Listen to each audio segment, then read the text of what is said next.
আসসালামু আলাইকুম, আশা করি সবাই অনেক অনেক ভালো আছেন। বর্তমান হামস্টার কম্বেটে বাইন্যান্স অ্যাড করা যাচ্ছে। হামস্টার কম্বেট থেকে সরাসরি কয়েন আপনার বাইন্যান্সে গিয়ে অ্যাড হবে, কিন্তু বাইন্যান্স কিভাবে অ্যাড করতে হবে এই বিষয়ে এখনও অনেকেই জানে না। তাদের জন্য আজকের ভিডিওটি। এই চ্যানেলে যদি নতুন হয়ে থাকেন তাহলে এমন নতুন নতুন টিপস পেতে চ্যানেলটি সাবস্ক্রাইব করে রাখুন। অতিরিক্ত বিজ্ঞাপন না দিয়ে ভিডিওর মূল পর্বে চলে যাই। হামস্টার কম্বেটে প্রবেশ করি। যে নাম্বার দিয়ে টেলিগ্রাম অ্যাপস খুলেছেন সেই নাম্বারে বাইন্যান্স রাখার চেষ্টা করবেন।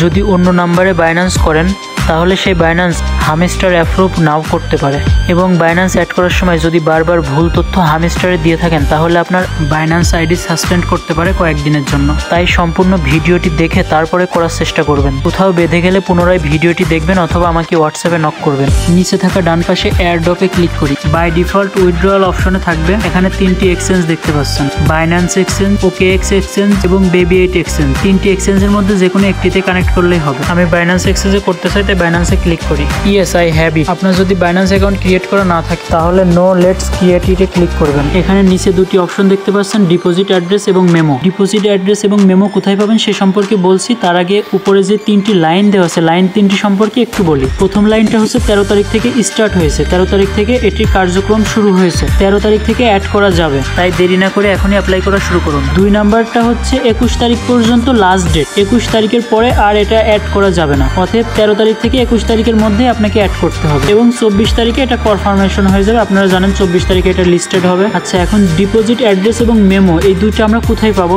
এই দুইটা অপশনের জন্য সরাসরি আপনাকে বাইন্যান্সে চলে যেতে হবে। বাইন্যান্সের ডান দিকে নিচে ওয়ালেট নামক একটা অপশন আছে, ওয়ালেট নামক অপশনে ক্লিক করতে হবে। আমি আবারও বলছি, ভুলভাবে ট্রাই করলে আইডি সাসপেন্ড হতে পারে। ওয়ালেট অপশনে ক্লিক করি। ওয়ালেট অপশনে ক্লিক করলে এমন একটি ইন্টারফেস আসবে। এখন স্পট নামক অপশনে ক্লিক করি। এখান থেকে দুইভাবে ডিপোজিট অপশন এবং মেমো খুঁজে বের করা যায়। আমি দুইভাবেই দেখাবো। স্পটে ক্লিক করার পরে সরাসরি ডিপোজিটে ক্লিক করেও ডিপোজিট ও মেমো অপশন খুঁজে বের করা যায়, এবং সার্চ অপশনে গিয়ে হামস্টার লিখে সার্চ দিলেও পাওয়া যাবে। ডিপোজিট অপশনে ক্লিক করি। সার্চ অপশনে HMSTR লিখে সার্চ করি। হ্যাঁ, হামস্টার অলরেডি পেয়ে গিয়েছি। হামস্টারে ক্লিক করলে এমন একটি ইন্টারফেস আসবে। নেটওয়ার্কে ক্লিক করে টন কয়েনে ক্লিক করি। ওকে, দেখতে পাচ্ছেন এখানে ডিপোজিট অ্যাড্রেস এবং মেমো নাম্বার দেখা যাচ্ছে। এই দুইটি জিনিসই আমাদের মেইনলি প্রয়োজন। এখান থেকে কপি আইকনে ক্লিক করে কপি করে হামস্টার কম্বেটে পেস্ট করতে হবে। এই ডিপোজিট অ্যাড্রেস এবং মেমো নাম্বার অন্যভাবেও বের করা যায়। যদি আপনাদের কারো এইভাবে না আসে তাহলে অন্যভাবে চেষ্টা করবেন, তাই আমি অ্যানাদার মেথডও দেখাচ্ছি। প্রথমত বাইন্যান্সে প্রবেশ করতে হবে। আগের মতোই সেম সিস্টেমে ডান পাশে নিচে থাকা ওয়ালেটে ক্লিক করি। ওয়ালেটে ক্লিক করলে এমন একটি ইন্টারফেস আসবে।